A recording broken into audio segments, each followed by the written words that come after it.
Babies need not to be taught a trade, but to be introduced to a world. To put the matter shortly, woman is generally shut up in a house with a human being at the time when he asks all the questions that there are, and some that there aren't. It would be odd if she retained any of the narrowness of a specialist. Now, if anyone says that this duty of general enlightenment, even when freed from modern rules and hours and exercised more spontaneously by a more protected person, is in itself too exacting and oppressive, I can understand the view. I can only answer that our race has thought it worthwhile to cast this burden on woman in order to keep common sense in the world. But when people begin to talk about this domestic duty as not merely difficult, but trivial and dreary, I simply give up the question. For I cannot, with the utmost energy of imagination, conceive what they mean. When domesticity, for instance, is called drudgery, all the difficulty arises from a double meaning in the word. If drudgery only means dreadfully hard work, I admit the woman drudges in the home, as a man might drudge at the Cathedral of Amiens or drudge behind a gun at Trafalgar.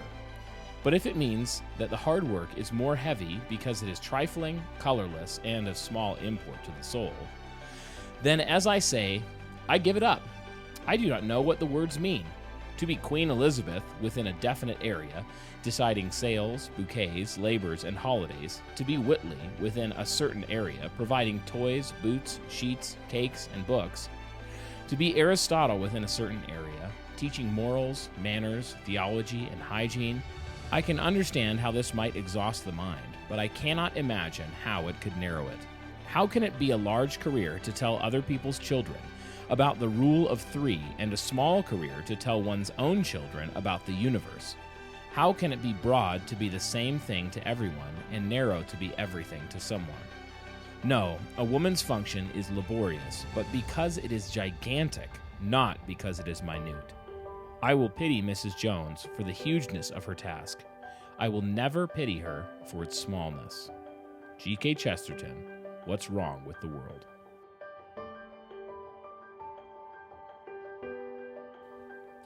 Well, welcome back, dear listeners, to Bright Hearth. I'm joined here by my lovely wife, Lexy. Say hi to the people, Lexy. Hi. Lexy is wearing our patented Rosie the Riveter Feed the Patriarchy shirt. Did you see the socks Andrea got It's looking good. I did not. She got me some Rosie the Riveter socks. Oh, that's right. You did show me those. Yep. That's awesome. Rosie the Riveter socks. Man, now you can be head to toe. Not fighting the patriarchy, but feeding the patriarchy. She also got me a cookbook about her. So, and she said it has a lot of cool information just about her. A lot of cool information in it. So I'm excited to read that. Excellent. Well, today we are in the kitchen, continuing this season, talking about recovering the lost arts and disciplines of homemaking and the productive Christian household. And as we walk through the different rooms of the house and ask what our duties are before the Lord and to our people in each of these rooms, we're in one of the most central rooms in the house, really one of the rooms from which many of the duties come into and go out of, and that's the kitchen. So we'll be spending some few episodes here. We've already done at least one, if I recall correctly, in the kitchen so far. We do these late at night for us, like 7:45, 8 p.m., so the brain starts to tick down. I can never remember how many episodes we've done in the room, in each room of the house. But today, what are we talking about, babe? We are talking about recovering skills in the kitchen, correct? Yes. Skills, as Napoleon Dynamite says, I believe. Does he say that? Doesn't he say something about how he's got skills and I guess his he skills does. impress all the ladies? Yeah, that's pretty funny. That is not what we're talking about. We're talking about recovering the various skills and arts and sciences that go into making the kitchen productive. Yes. So why, in a culture where we have Walmart, for us, literally 5 minutes up the road, where we could get anything we wanted, whenever we wanted, from anywhere in the world, at least you could before COVID. True. Why is this important? Like, I could imagine how much time I could save if I made Walmart make all of our food for us. Imagine how much time. So why is this important for us? Because I think people could be hearing this like as a false gospel that we're putting on them, or like a heavy weight? Or why is this important for Christians to recover today? Yeah, and it's not important so that you can show off, so No. that you can be a show off. No, you're not. Or Wow. so that all of the people, so that we watch that one Instagram account sometimes that you just showed me the video a moment ago of this woman who clearly knows a lot about like the natural foods and, natural medicine worlds. And she just makes these parody videos of like crunchy moms. And it's not supposed to be like full out mockery, I think, but it's really funny because she kind of nails some of the performative. There's like this performative crunchiness where you're like, oh, are you where did the cotton in your shirt come from? Is it from Indonesia or is it pure Virginia? To be honest, I feel like the crunchier you get, the less you want to talk about it because you don't want people to know how weird you are. Yeah. So we're not talking about recovering skills. And when we say recovering skills in the kitchen, we haven't defined that yet. We're talking about, everything from canning and hot water canning, pressure canning to, raising making your food. own medicine. Yeah, processing your own food from the raw ingredients and a lot of those kinds of skills that used to be, if you wanted certain things, you had to be able to do these things or know somebody very close to you who specialized in them. Whereas now, like you mentioned, we have very centralized, very large corporations and other businesses that essentially have slowly displaced all of these things from the household and removed them from the household until you end up getting the kind of museum kitchens, Instagram kitchens that really exist as a prop, but they're these kitchens with like 1,000 horsepower stoves and stuff that never get used for anything other than never used, boiling water for the macaroni from the box. So we're talking about those kinds of skills, and we're not talking about them so that you can show off. We really aren't. We're not talking about them so that you can. You should have a sense of satisfaction and joy that we'll talk about in recovering these skills. But it's not so that you can be the crunchiest mom at the potluck or, whatever it is that you are. Crunchiest mom will be at the potluck. Okay. One of the first reasons that I think it's important that part of robust, productive Christian household domesticity involves recovering these disciplines and these arts, and domestic arts, is because it just simply makes you a more interesting person.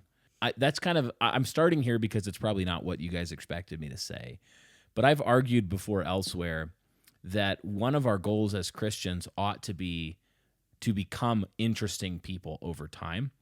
And again, I don't mean that in a proud way, like the most interesting man in the world, the Dos Equis commercial, not necessarily, but think about what makes an interesting person. An interesting person is someone who is interested in God's world.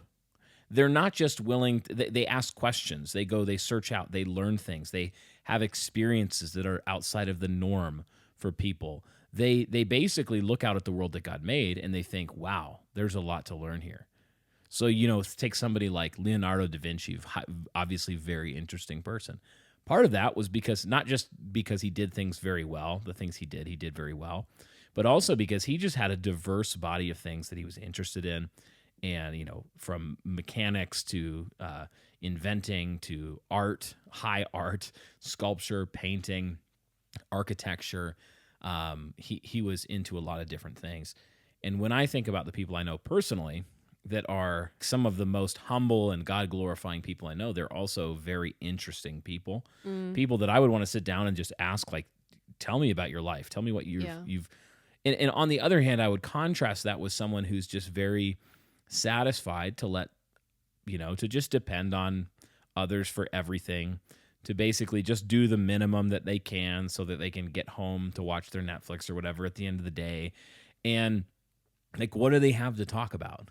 Well, that I was going to say that's the problem, is that they talk about other people. People like this who are boring, they gossip a lot. It's true. You don't have anything because they have nothing interesting to talk about. So that really is. I say that because when you're investigating something, we've all experienced this. When you're learning a new discipline, let's say you're learning how to pressure can, and it seems really daunting at first and difficult, and kind of like, how am I ever going to figure this out? And by the way, I didn't mention this in our Patreon episode. I am a rebel canner. I do not follow a lot of the USDA guidelines because I actually believe the government doesn't want us pressure canning. So why would I follow their guidelines? See, you'll be able to like Just a throw in random asides like that, questioning the government if you follow our Well, advice. I only say that because they do make it feel terrifying. It's not terrifying. Go ahead, Bri. Yeah. So what was I saying? You were saying, what is the process? Like, say you're trying to Oh, learn yeah. pressure So canning. you're learning, take any skill, beekeeping to pressure canning to knitting, whatever it is. You just find yourself talking about it to other people. You find yourself in conversations where you're like, you just talk, this is so hard. I can't figure out how to do this. I had a royal disaster in the kitchen today. I blew up a can or what. I don't pressure can, so I don't know what the dangers are. But, you just end up talking about it. And those are the kind of conversations that are fascinating when you're talking to somebody who is interested enough to do something difficult that not everybody is doing. And you're just, I think that in itself betrays or shows a depth of character and a depth of interest in the world that God made. And so when I'm thinking about like why, one of the reasons is that I think acquiring skills keeps you from stagnating. It keeps you from shrinking. And it means that you're always growing more and more. If you look at like the vision for a household that Paul, in Titus 2, Paul tells Titus to train pastors to train women in the church. Older women likewise are to be reverent in behavior, not slanderers or slaves to much wine. They're to teach what is good, and so train the young women to love their husbands and children, and to be self-controlled, pure, working at home, kind and submissive to their own husbands, that the word of God may not be reviled. Well, that's like a huge task that he just gave. When he just says simply love, teach them to be lovers of their husbands and children, think of everything that goes into that. It's like food, clothing, housekeep, like all of there's so many things that go into that. And if you just sort of figure out how to, on autopilot, do the bare minimum in the home to get by, then I think what happens is you stagnate, you plateau, you sort of shrink down, you stagnate. But if you're always asking the question, how can I get to the next level in cooking? Could I learn how to make pastries like the patisserie down, in the big city? Could I learn how to make whatever it is? Could I learn how to do roasts this year that are as good as any $100 plate restaurant? And the answer is you can. You really can. I think, too, it equips you more and more to, as you grow in your skill set, you grow in the ways you can serve others as well. Oh, yeah. And I'm thinking of, sorry, I don't want to take this over, but I have like 5 thoughts Go that for are it. coming at me right now. I hoped that you would kind of weave your comments throughout my comments. There's another section that is somewhat similar, but I'm looking at 1 Thessalonians 4 right now. Verse 11 says, "We urge you, brothers, to do this more and more, and to aspire to live quietly, and to mind your own affairs, and to work with your hands, as we instructed you, so that you may walk properly before outsiders and be dependent on no one." I think it's either in another verse or in another translation where it says, live quietly or work with your hands so that you have something to share. Yeah. Or maybe that's the section where he's admonishing them not to have idle hands, but to work for their bread so that they have something to share. Those are all things Paul's concerned with teaching the church. Yes. Either way, the scriptures very clearly draw a direct correlation between working with their hands and generosity and sharing and serving others. Something else to put that as I just read this, I hadn't thought about it before. And maybe it's because I just listened to, a couple weeks ago, I listened to Eric and John Moody's interview on the Hard Man podcast. Yeah, and it's related. It's like a really expanded version of what we did on our patrons only show last week on hormones and things like that. But they talked about a much broader range of things. Different. No, it's different. This one, he was talking more about. Wasn't it like the 3-hour one? I don't think he's done that yet. Oh, he hasn't put that one out. Yeah, okay, never mind. Never this mind. was a different one. I think they did talk about some of men's health, but he was talking in there. He was kind of answering the questions like, why should Christians care about food security? Oh, yeah. But he said in there, basically, he connected it to Daniel and he connected it to the Israelites when they were, would it have been Babylon? Were they in Babylon? In Jeremiah, when he's telling them to plant gardens, where were they? Yeah, that's right, okay. in Babylon. And John just kind of pointed out, like, part of the means that God provides for us to not be easily manipulated by pagan cultures is self-sufficiency. Because if they can manipulate us with our food, then we have to do whatever they want, essentially. Mm-hmm. But this verse here, too, in 1 Thessalonians is saying, aspire to live quietly and work with your hands so that you are dependent on no one. Like, what else does that? Yeah. Like, am I reading into that No, too much? I literally wrote a note here on this question, just on how the world is bent on making you a cog. Yes. And it's bent on making you a drone, and basically to be completely plugged into somebody else's system, and to totally depend on daddy government, on big Yes. pharma, on big food. But one of the other connections I would make here is that woman is the glory of man, according to Paul in 1 Corinthians 11, which means that there's something about femininity, there's something about womanhood, that when it's doing what it was created to do, it's a glory that adorns mankind. And so I'm thinking about that with even verses like, whatever you do, work heartily as for the Lord and not for men, knowing that from the Lord Christ you will receive your reward. And so it's like, whatever you do, you should be thinking, I'm serving Christ. What kind of food would I want to serve to Christ? What kind of, you're treating other people as if they are important. Yeah. And you're serving them heartily.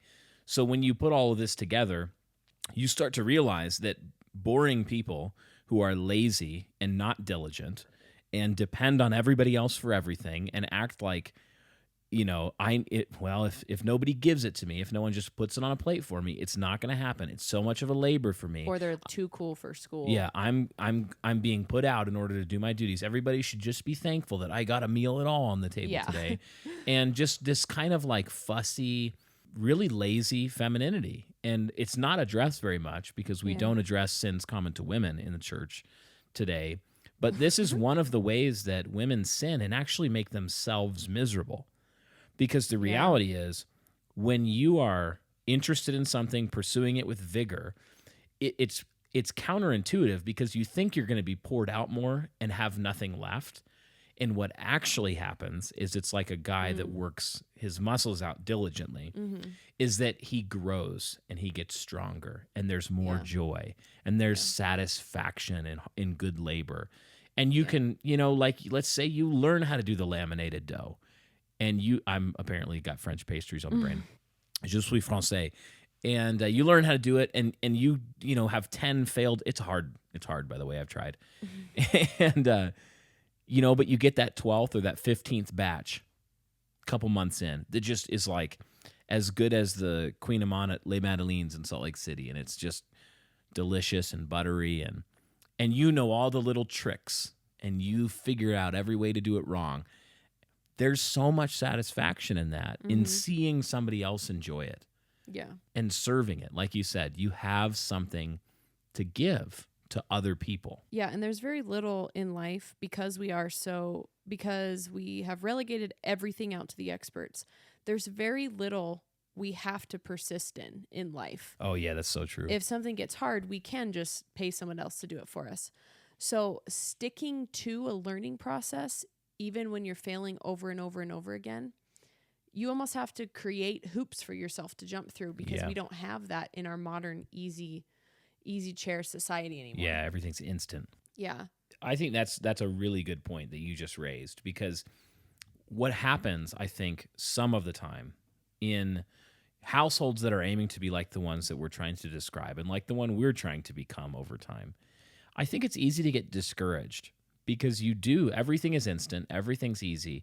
And when you start to try to recover some of these lost arts of domesticity and cooking in the kitchen and things like that, it can be really easy to get discouraged and be like, this one fell flat. Nobody liked this dinner. Nobody liked this thing. Yeah. And I worked really hard at it, and now I'm frustrated, and the dishes still need to be done. Kids still need to be put in bed. Yeah. And so it is. It's worth noting, I think, that one of the reasons that it's a glory to pursue the recovery of these arts and disciplines in your home is because it teaches you diligence. When you actually go through hard work, even failures, like when you learn how to persevere through that and continue is where the real growth happens, I think, for most of us. Yeah, that's the intangible part of it. It's the character. And that's why it can't just be about having all home canned food. Yeah, exactly. Yeah. And it does, like, as you go about, like, as you give yourself a vision and a goal for making progress and not just treading water or like doing the bare minimum, it counterintuitively helps make the baseline tasks more achievable, where you're like, for example, when you have a big project that you're really passionate about getting done and learning and you're excited about it, all of a sudden you want to get up, you want to get kids fed, you want to make space, you want to get them doing something interesting, invite them in so that you can get to this thing that you're like, yes, I want to learn this thing today. And so you can kind of like, I've experienced this in my own work. When I'm excited about doing something, some project, or, like I'm excited about the catechism thing I'm working on right now, this catechism set to music, the Westminster Shorter Catechism.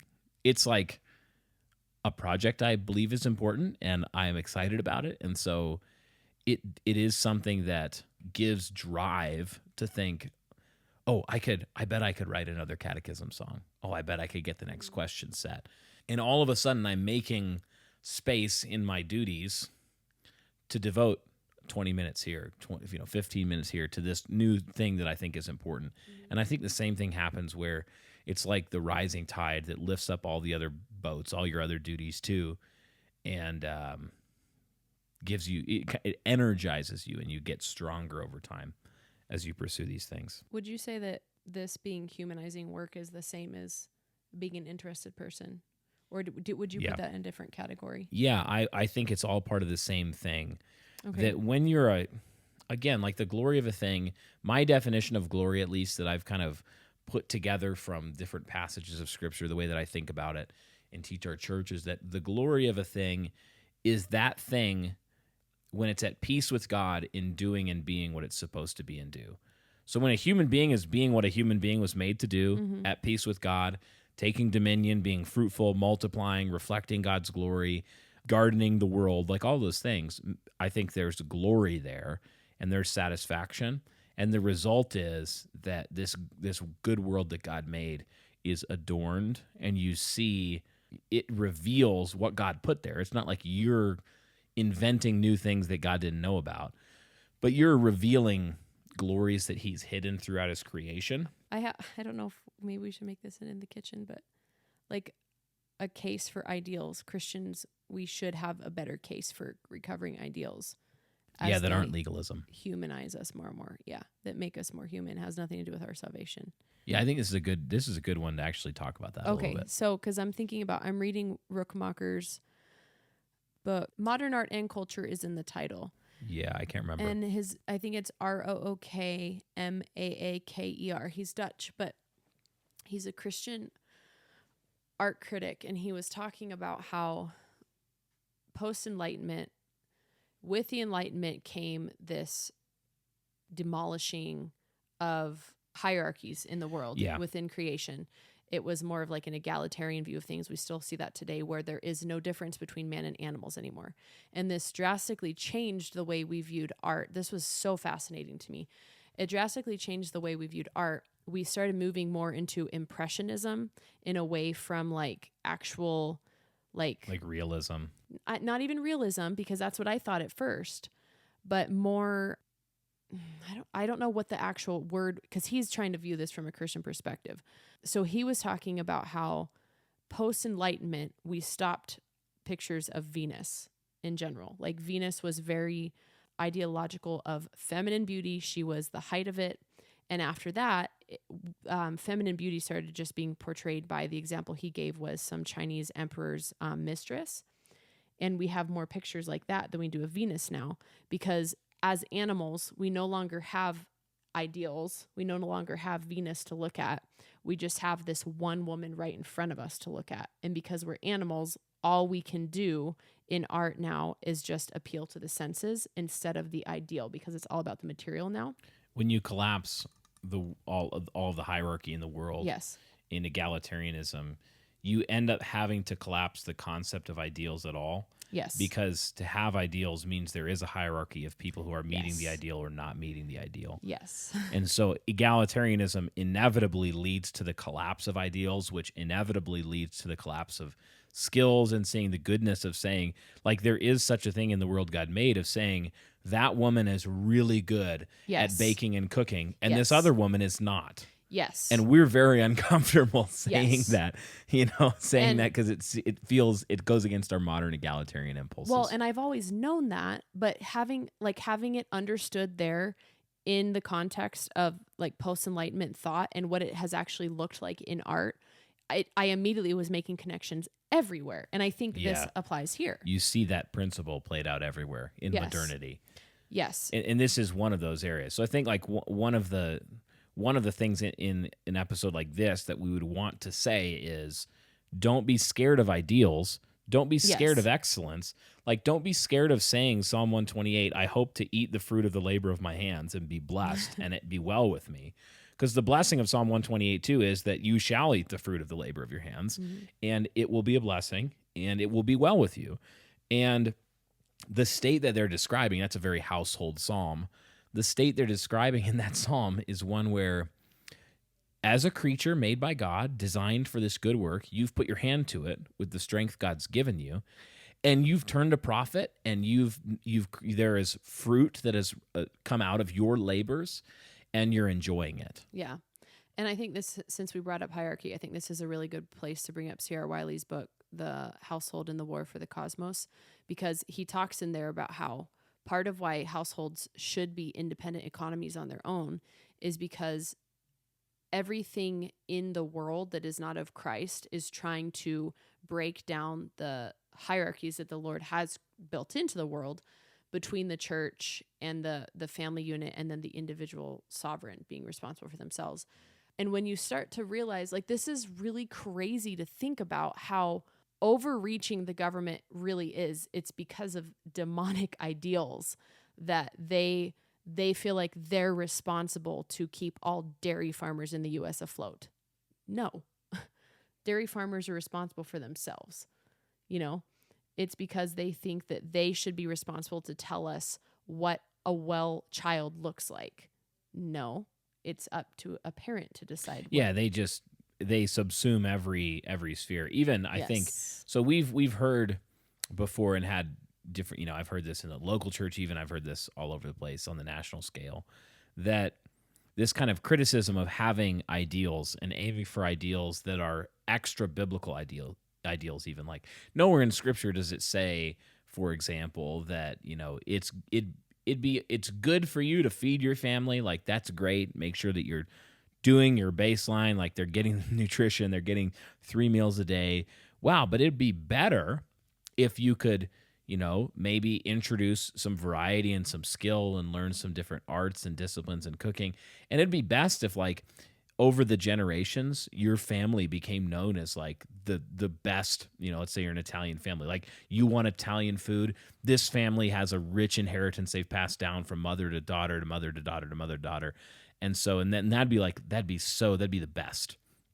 Some people become really uncomfortable with this kind of talk because they feel like what it is some kind of legalism or works righteousness, where it's like you're condemning everybody that maybe they didn't learn this from their parents. They didn't inherit this thing. They don't know how to do it yet. Maybe they're not naturally gifted at some of these arts and disciplines and the duties that they have before them.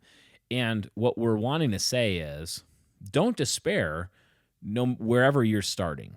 If you are like first generation, your parents were terrible and you were some of you probably had really, really bad upbringings, non-Christian parents, maybe absent parents, just some of you came from very difficult situations, and some of you have multiple generations of Christians above you.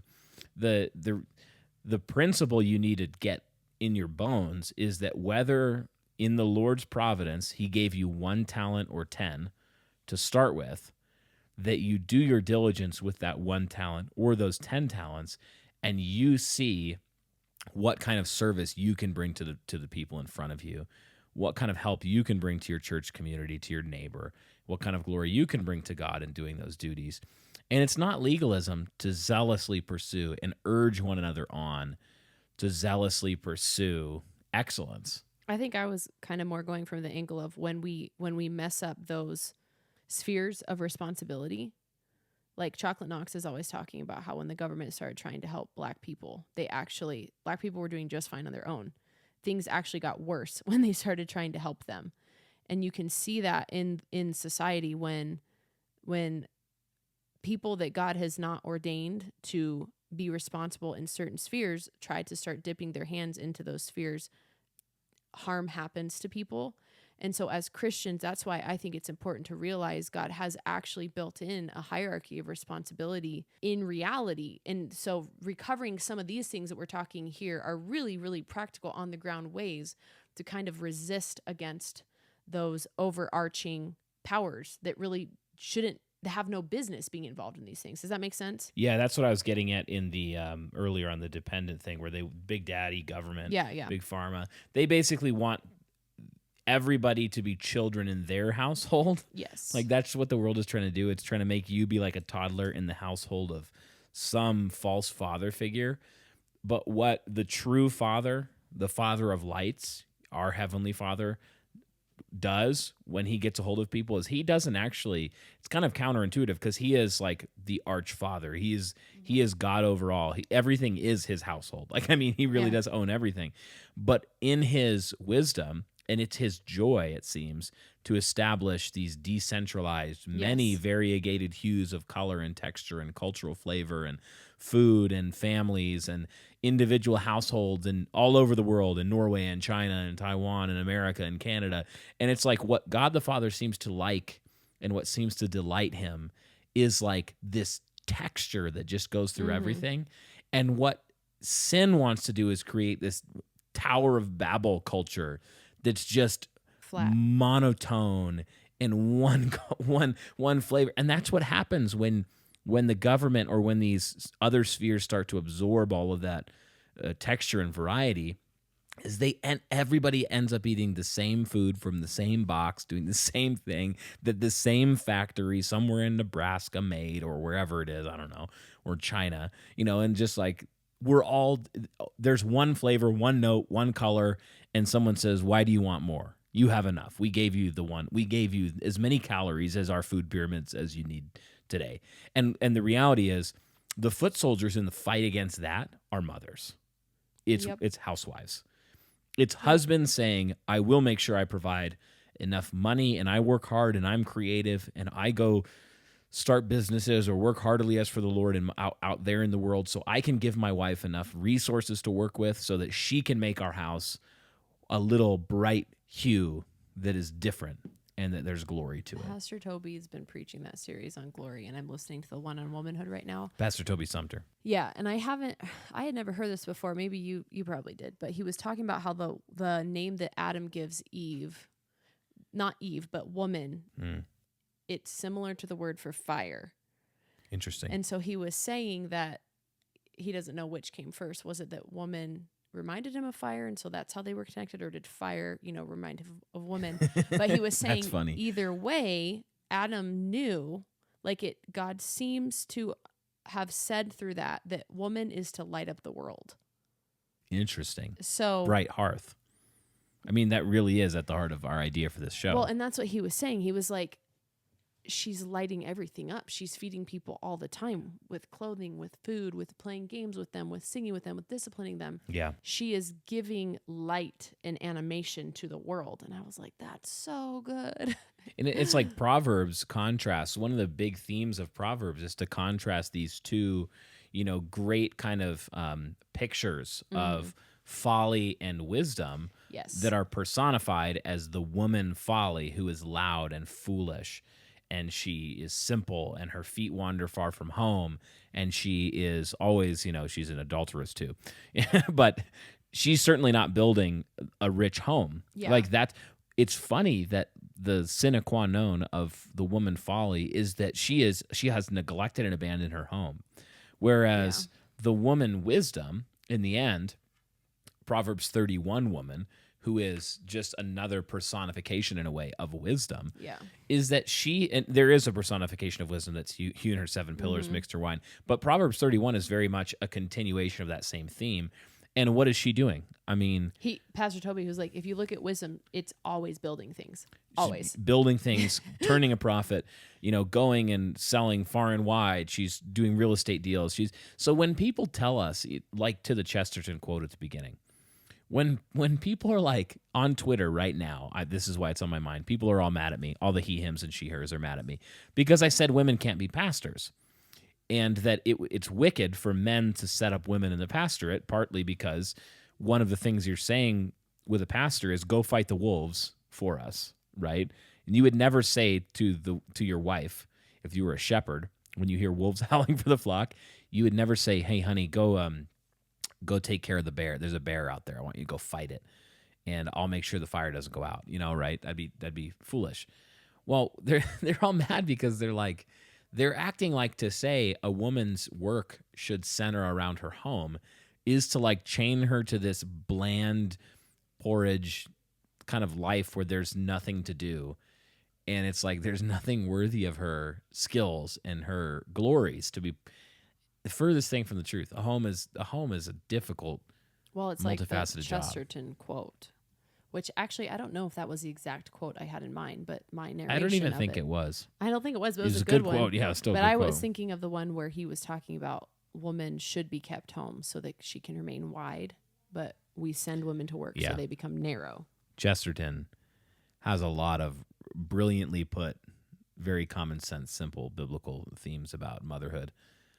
Exactly. It's there's so much there.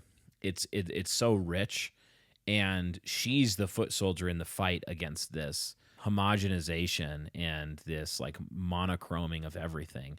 Because which is hysterical because we're in such a multicultural culture now.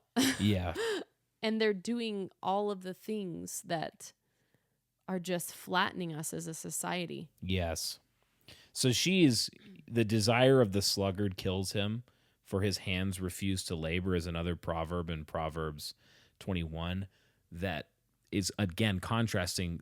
There's a male in that one, but it's contrasting the sluggardly, kind of bored, boring versus the diligent, interested, creative work of the wise man or the wise woman.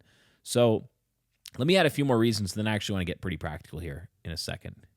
So one of the reasons this is important is because it helps you turn a profit on less, so that you discover creatively, I think, that when you stop saying I'm going to buy everything finished and I'm going to actually start to learn things, you start to figure out how with, in the patron exclusive episode, Lexy and I we do an extra show called In the Kitchen every week, actually, with every show, where we just talk practically to our Patreon folks, and you can become a patron and get the whole back catalog.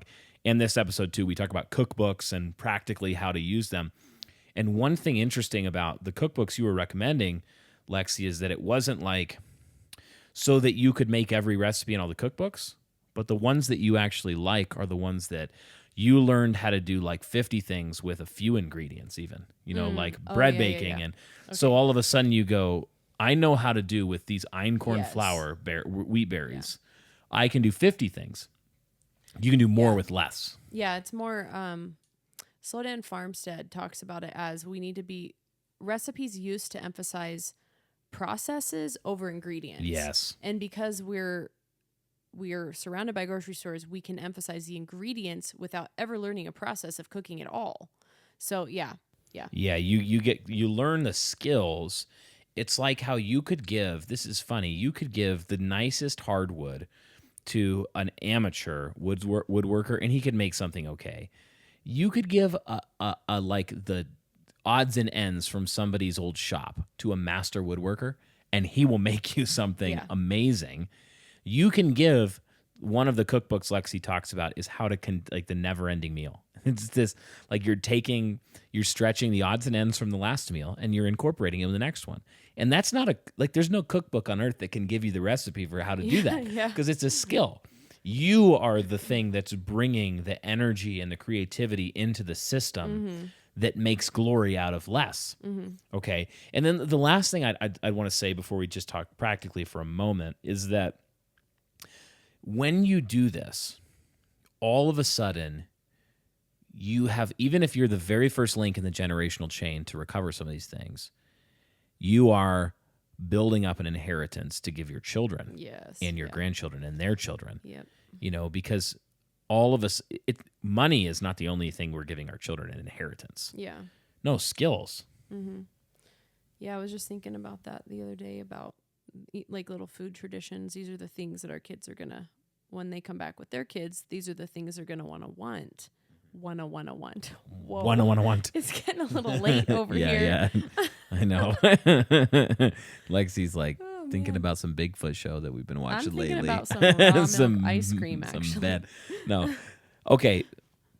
So inheritance is part of this. Let's end here. And I do want to ask you, Lexi, because we've kind of gestured at a few things.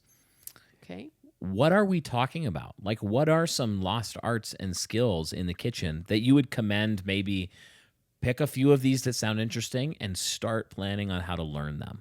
Okay. What kind of things? So just the kitchen or their whole household? Let's stick with the kitchen because there's too many. All of a sudden, we're going to be talking about beekeeping and like, but in the kitchen, what are some of the things that because you've recovered? One of the things I appreciate about my wife is that she's curious and she's always doing some harebrained thing that I would never do. Like, I'm not like her. I'm interested in other stuff. But all of a sudden I come home, I'm like, what's that sound? It's like a steam engine in our house. And you can't have a conversation because there's a steam engine going for hours. And it's like this contraption on the stove that is apparently making it so that she can make beef stew and put it on a shelf without refrigeration forever. And I start talking to her about it, and she's like, oh, if you do this wrong, you can die. I'm like, oh, okay. So what are some... I mean, these are things that I've emphasized just because we have a lot of kids and wanting to have quality food, just frugally. But I do think canning is a huge one. Although canning is a modern invention. It is not the best way to preserve food. It's not the most nutrient-dense way to preserve food. But I've thought about in terms of how to make your life easier when we're all sick or when I'm down or when we're having a really busy time. I really do think women who are not used to this can neglect the husband's needs in the food department. And it can say, well, why can't you just be happy with peanut butter and jelly tonight? 3 times a week. So canning food for me for this last year, canning meat specifically has been a good skill that I've been growing in. Hot water bath canning, because if people start to know that you're the kind of family that's willing to put in the work of harvesting food, you will have free food show up at your door all the time. People will say, hey, come harvest this tree for me. I'm out of town. Yep. And if you don't know how to preserve it, it's a waste. It's like we got a week of this produce. Yeah. Or 3 days or, Just by the way, we've got Cherry Week coming up here. Cherry Week is fun, actually. I like because what I think when I get Cherry Week, I love cherry pie. I think, Lexi, I want you to can enough cherry pie filling so that for the next 12 months, I can eat cherry pie at will. Yeah. And she does. Yeah. It's glorious. So pressure canning of meats as well as things like more traditional, things that most people are more used to, which is like jellies, jams. Yes. That kind of stuff. But you're talking about actually canning meat, canning things like... Canning meals, canning whole meals that you can just go... Chili. Plop. You go to the store, you buy a can of beef stew or chili off the thing, and you don't think about it probably. It's not refrigerated. Yeah. There's chili in that can. You can do that at home. Yeah, you can do that with glass jars, and you can do it. Yeah. What are some other skills? Some other skills that I've worked towards is cheese. We had and this is the cheese thing. Making. When you have a variety of skills, you can turn a profit on what is economically affordable in your region. So for years, we had access to a gallon of raw milk for $2. Okay. Yeah. That's some cheap cheese right there. If I can figure out how to make it. Don't tell the feds. We don't have access to that source right now, but it just made sense for me to learn how to make some cheeses. Yep. So I did that for quite a while. I do still want to learn because I don't like that we do spend a lot of money still on preserved meats. Sure. Which is why I want to learn how to preserve more meats this year going into the fall. Like curing meats. Curing meats, yeah. Some of that we still like to buy things like jerky and occasionally, not a lot, but occasionally we do buy lunch meat. We love pepperoni, that sort of stuff. I would love to be able to make some more of that for our family because we live in a place where there's lots of farming. We have access to meat. I just don't know how to make that stuff. Yeah. So one thing I would add that you've learned, I don't know the right word for this. There might be a word. But it seems like you've learned how to cook good food with a variety of sugars. Okay. That I'm going to be honest, a lot of the times I'll have, food wherever some people, other people make or whatever. And it's like, this is made with this healthy sugar. And I'm like, oh, good. It tastes like it, But, for example, we just ate those meringues that you made tonight, and they were made with maple, and they were amazing. Those were really They were good. so I good. was Chewy not and thinking they were were good. crisp, and just these really good meringues that Lexi made. And they're made with all these different sugars that are not just processed white cane sugar. Yeah. And so I thought that was really Thanks, tasty. babe. Thank you. Succanat. Yep. Sucanat. What's it called? I always call it There's succanat, actually like and then I 3 laugh. different words for it, but yeah. Yeah. Yeah, Succanat. that's true. Yeah, so that's one. Any other? Yeah, we were even talking about that recently when you were like, go get 500 pounds of wheat berries. Oh, yeah. I was thinking about like, that means I need to be even better at understanding how to cook with a wide variety of wheat, because if worse came to worse, I can't rely on white flour for everything. I would also say something that you've learned is fermenting. Fermenting, soaking, how to unlock and best use the ingredients you have to get maximal nutrition from people, for the people.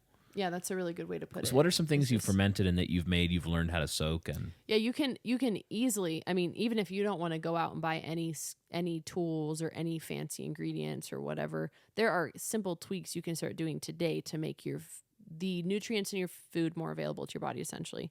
So like soaking your oatmeal the night before with a little splash of apple cider vinegar, soaking your beans. It's going to be so much cheaper to buy dry beans, plop them in some water. Yes. With a little bit of apple cider vinegar, rice, and then cook them the next day. Same with rice. You could sprout grains if you want to, and then dehydrate them and, make sprouted flour. Yeah. Fermenting. I think like they say like 1 tablespoon of sauerkraut a day. This is why I'm always telling you 1 tablespoon. Yeah, I hate sauerkraut. I'm sorry, guys. Has a wider variety of probiotics than any probiotic on the market. Yeah, there you go. And they're probably like these designer probiotics that cost like $50 a month for like one person. And just so you know, just make sauerkraut. Cabbage is the most economical vegetable. It's the cheapest vegetable to buy per pound. I love cabbage. I love it. Pro tip, guys. I'm going to give you this is Chef's Corner. Cue some music, Ray. I'm just kidding. Chef's Corner with Brian. Put some cabbage in a cast iron pan with some butter and some salt, and you cook that up. And you eat that up. Oh, here's another one, friends. You put some cabbage in a 13x9 glass Pyrex pan. I knew exactly. You cut some butter hunks up. You put some Italian sausage crumbled over that, and you cook it at what's the temperature? I don't know. 300 degrees for 3 to 4 hours covered. And then you eat that up because it tastes so good. One of my favorite postpartum recipes. You need to make that for me again soon. I will. Actually, I've been trying to get Italian sausage at the farm truck, but here's the thing. It's when so you buy good. local food, they haven't had Italian sausage for 2 weeks. The juices come down. The juices come down through the cabbage, and they just transmorph.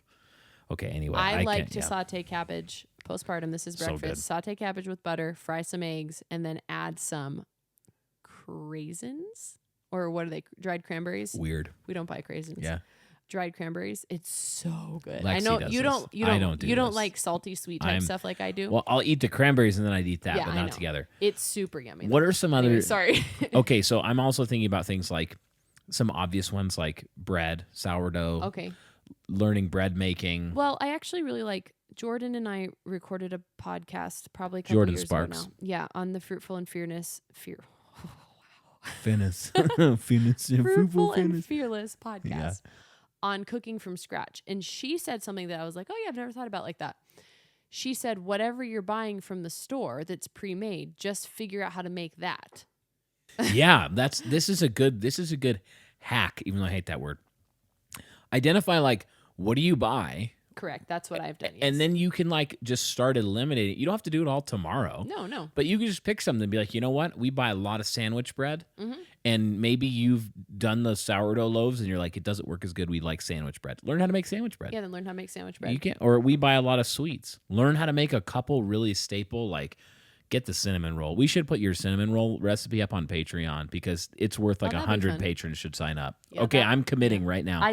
We're putting it up, sourdough. And tweak. That was my it's COVID so good. shutdown recipe was tweaking cinnamon rolls. If you become a patron, any tier, you will gain access to the premier sourdough cinnamon roll recipe of all time, which I eat aggressively whenever it comes out. No, let's be honest. And we I'm all the do. one that eats most. We all do. She's making it again for love this cinnamon Lord's rolls. Day, Father's Day. Yeah, let me just tell you.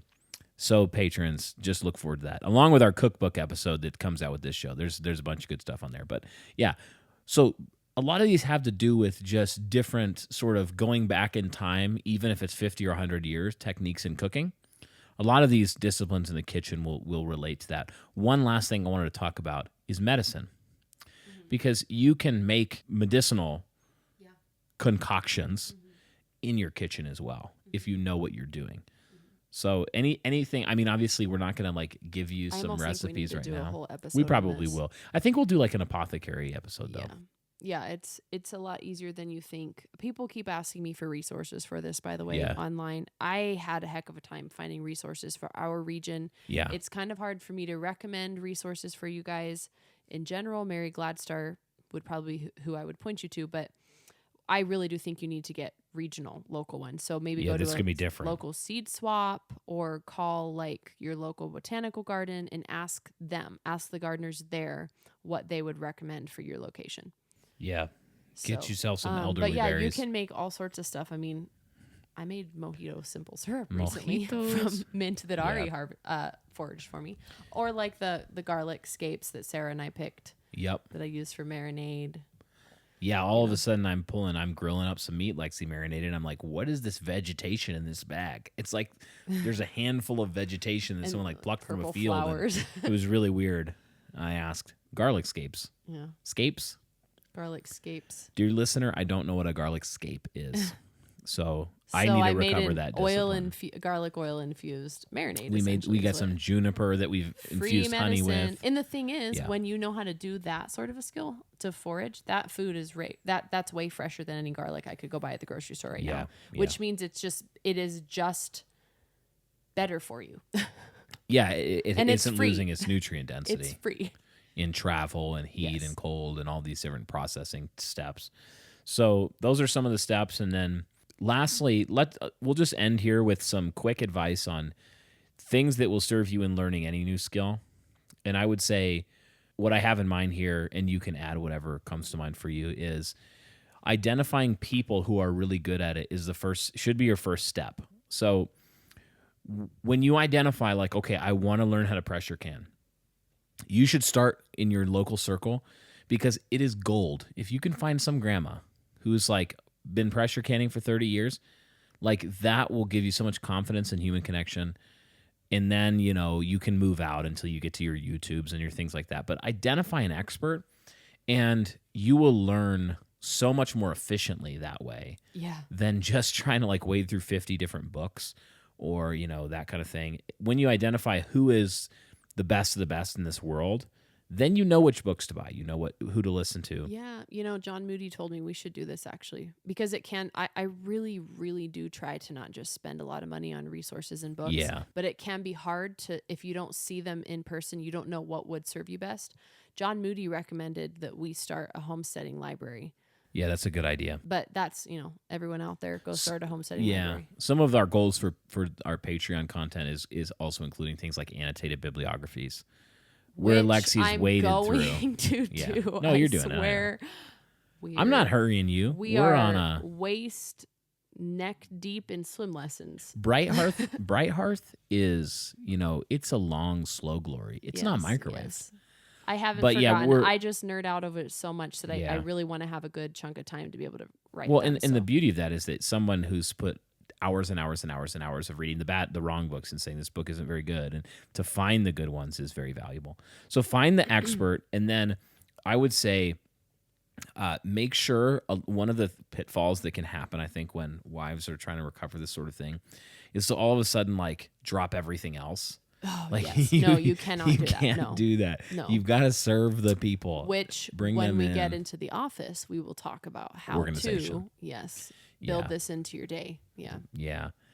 And you've got to also just realize that nobody gets good at anything worth doing without failing at it a lot. Mm-hmm. So you just have to be diligent, push through, be patient. I haven't done this for a while, and maybe it's because I had to do it when we were homeschooling, but most Saturdays is when we would dedicate to learning a new skill because we didn't have anything else going on. You know, it could be a cooking project, a preservation project, a garden project. We would like pick that one day. So it wasn't like I was constantly It's causing true. I like creative chaos. one of the things I like to do on Beautiful Saturday messes. What? is lay I know. down I know, horizontally. we're just- We've had a lot going on lately, so it is good to rest though. Yeah. So I mean, that's where I would start. Find the person who is the person, hopefully locally, and then work your way out if you can't. Find someone locally.